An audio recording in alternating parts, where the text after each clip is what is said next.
ალდეს პარტიის საბჭომ ჰელსინკში საქართველოზე რეზოლუცია მიიღო. რეზოლუცია გმობს საქართველოში დემოკრატიის განადგურებას, პოლიტიკური ლიდერებისა და აქტივისტების დაკავებას. ალდე მოითხოვს ყველა პოლიტპატიმრის უპირობო გათავისუფლებას და 2025 წლის ბოლომდე ახალი არჩევნების ჩატარებას. ასევე ანტიდემოკრატიული კანონების გაუქმებას, მიზნობრივი სანქციების დაწესებას ივანიშვილისა და ოცნების წევრებისთვის. დოკუმენტში ნათქვამია, რომ ალდეს წევრი პარტიების წარმომადგენლებს არ უნდა ჰქონდეთ კონტაქტი ქართული ოცნების რეჟიმთან. ყრილობა ზურაბ გირჩი-ჯაფარიძის წერილით გაიხსნა, რომელიც ალდეს პრეზიდენტმა წაიკითხა.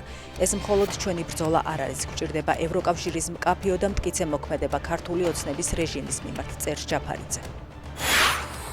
შიმშილობა კიდევ 3 აქტივისტმა დაიწყო. ვასილ ელიავამ, გიორგი სტეპანოვმა და ბაჩო კუციამ პროტესტის ამ ფორმას ელენე ხოშტარიასა და გედევან ფოფხაძის შემდეგ მიმართეს.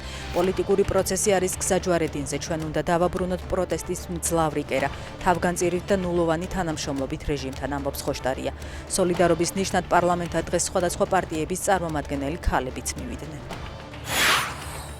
თეირანში ისრაელის თავდასხმების შედეგად ლიკვიდირებული სამხედროებისა და მეცნიერების დაკრძალვა მიმდინარეობს.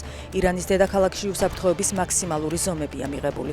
როიტერსის ინფორმაციით, ისრაელი ირანის 12 დღიანი სამხედრო დაპირისპირების შედეგად 11 ბირთვული მეცნიერი და 30 მაღალი რანგის სამხედროა ლიკვიდირებული.